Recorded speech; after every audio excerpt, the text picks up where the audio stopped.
Well, there it is, a shifter.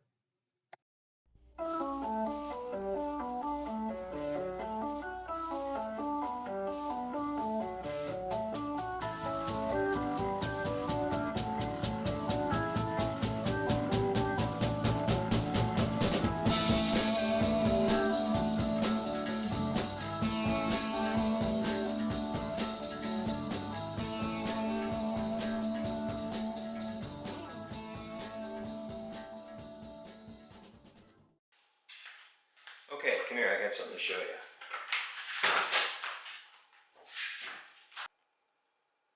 So when I bought this car, you can see that it came with a console. But you'll notice that there's no shifter in there. The shifter is on the column. Well, the reason for that is that when this car came out of the factory, it had one of those strato bench seats instead of the two buckets. Somewhere along this car's lifetime, these bucket seats were added. And I have only to guess that the plan was to put a console shifter into the car, but that never really quite came to pass. So this is what I have. The plan is to move the shifter from the column down to here.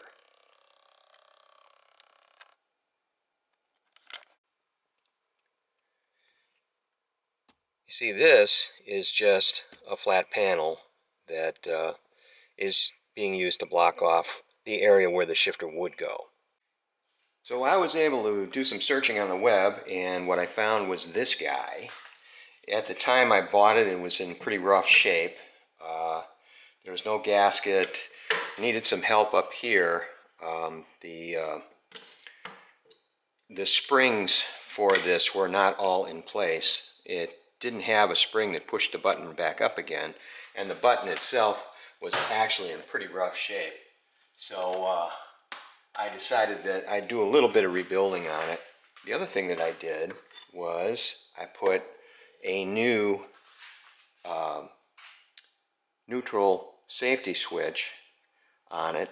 This actually does two jobs. It handles the neutral safety portion of it, and then this is for the backup lights right here. Now, when I put this on, one of the things that I wanted to do was make sure that I had checked the connectivity on this to make sure that these things were working the way they were supposed to. And there's a fairly easy way to do that.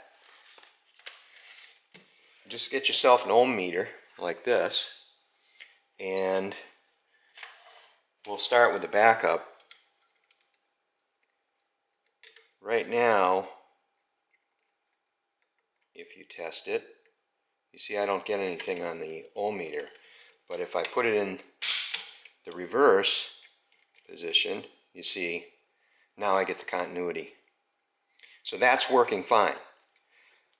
On the other hand, let's take a look at the neutral safety switch. Now I should have the continuity showing okay in park. That's fine. Okay, so what I was trying to do was show you how to do a quick continuity test on this switch. We'll start by putting it in the park, and we'll start with the backup over here. Now, I've got my volt ohm meter set on ohms, and right now it's on 2K. I don't know if you can see that, but it's at 2K right here. Okay? So I'm in park, and I shouldn't get anything, shouldn't get a reading, because you don't expect the backup lights to go off when you're in park, right? Now I move this into the reverse setting, and now see, she goes down pretty much 0, which is what you expect. Move it into neutral, and nothing. Same thing with drive, and nothing. So that's working exactly the way you expect it to work. Now, consequently, we'll put it back into park, and we'll check the neutral safety switch, which is right over here. I would expect this, since it's in park, I would expect it to give me 0. And it pretty much does. As soon as I move this over into reverse, I shouldn't get anything because you do not want to have the car start when you're in anything but park or neutral. Now I'm moving it to neutral. I should see zeros. And I do. If I move it over into drive from here, you'll see that it doesn't do anything. And that's exactly the way it's supposed to work. So this is showing me that the switch is working exactly the way I expect it to. Now the other thing that had to happen was I needed to have a gasket for this area down here. What this does, it prevents water and sludge and that sort of thing from getting up inside the engine compartment, because this shifter goes through a slot that you have to create in the hump of the floor of the car, and then that's going to hook up to the all the linkages that go to the transmission. So you need a gasket. Well, I looked on the web, and you would not believe what they want for these gaskets. And this is what really kind of frosts my butt about some of these classic auto places. They'll take a seemingly simple part and they'll put a price tag on it that is just out of this world. Believe it or not, one place wanted $120 for a rubber gasket to handle this problem. I found it on a second place, and they had, a whopping sale going on where it was $115. So in an act of frustration, I went out and I bought myself some 16th inch rubber sheet. And what I did was basically I traced the old remnants of the gasket. I made one that was solid like this, and I cut a little slit in it. And I made a second one that just goes along the outer rim. So I should be able to get a pretty decent seal. I think that's going to be good enough to keep road dirt and moisture out of it, considering the fact that I don't drive this car in the rain or in bad conditions. So I think it's going to work fine. My total cost was about $3. Okay, so this is the wiring harness that I picked up for it, and this is going to go into the console and take care of everything under there. At this end, you've got a basic plug-in that is going to go under the dash. I'm kind of hoping that I'm going to find this somewhere near the existing neutral safety switch, but I haven't crawled under there to take a look. I've got a ground wire that goes there, and then also, let me take a look and see what else we've got. These switches, or these connectors right here, this one is for the neutral safety switch, and then this one is for the backup lights. We saw the corresponding connectors on the shifter itself just a minute ago. It also has a couple of light bulb sockets. These are going to be used to light up the shifter console so that you can see what you're doing.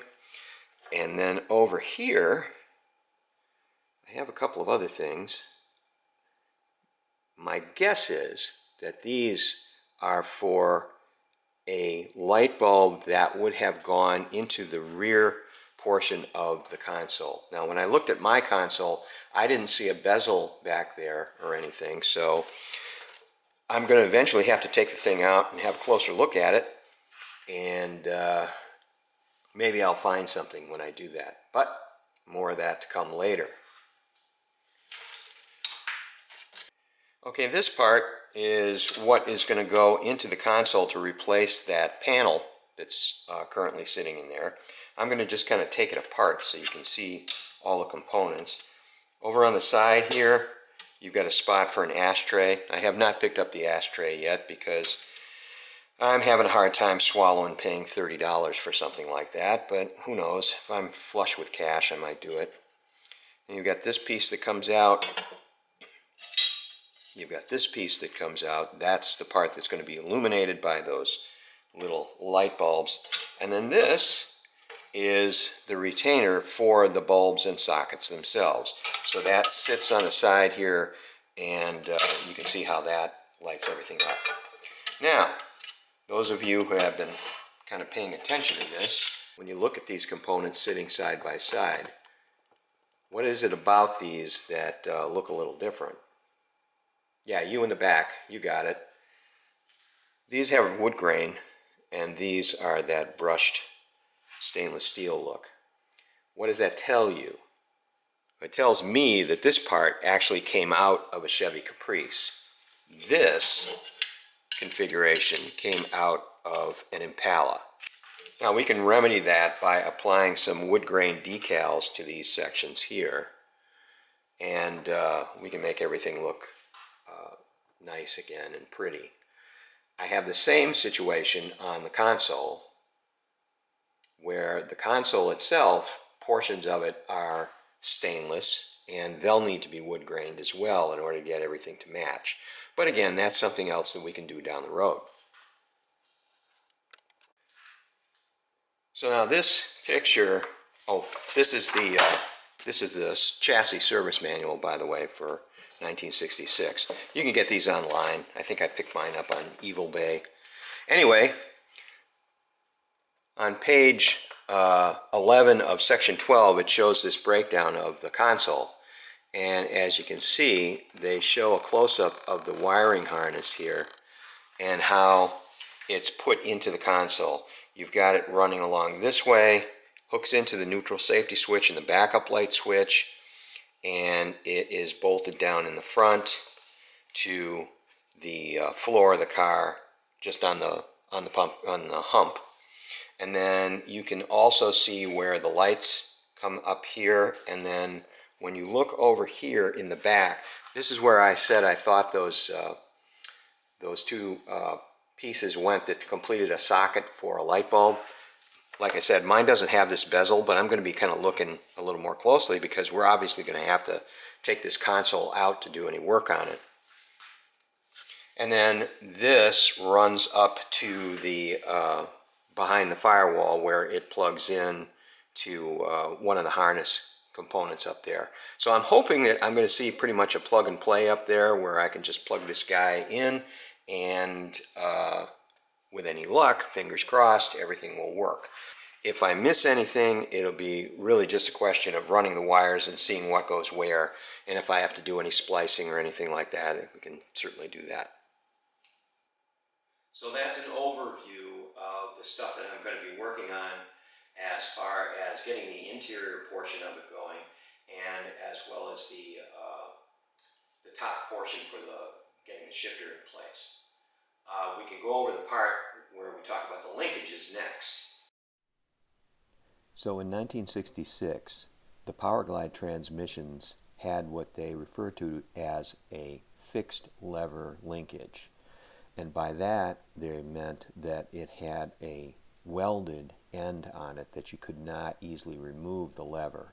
That differed from later models from 67 on, where they had a nut and a threaded rod that could be more easily removed. My car is a 66, so it has this fixed lever, and we're going to have to be dealing with that in this swap. So here's a picture of the console shift rod linkage already installed. You can see the fixed kickdown lever and the selector lever in place. And in order to do this, as I said, you have to actually take the tranny pan off and get in there and take some screws out in order to remove that kickdown. So that's about it for this video. I'm going to be getting started on this project pretty quickly because I think I have everything I need. One thing I was considering doing, and maybe if you want to put it down in the comments, let me know what you think. Since I have to be monkeying around with that steering column anyway, because I have to delete that shifter on it, I was thinking about maybe putting a tilt steering wheel in. That would mean having to buy a new steering column for it that does not have a column shifter on it. It's about a $700 outlay, but it would give me a new steering column, and it would also be a tilt wheel. So let me know what you think. It's kind of expensive, so I might have to save a little bit for it, but you know, I've done that on this car before. That's how we get things done. Let me know what you think. We'll see you on the next video.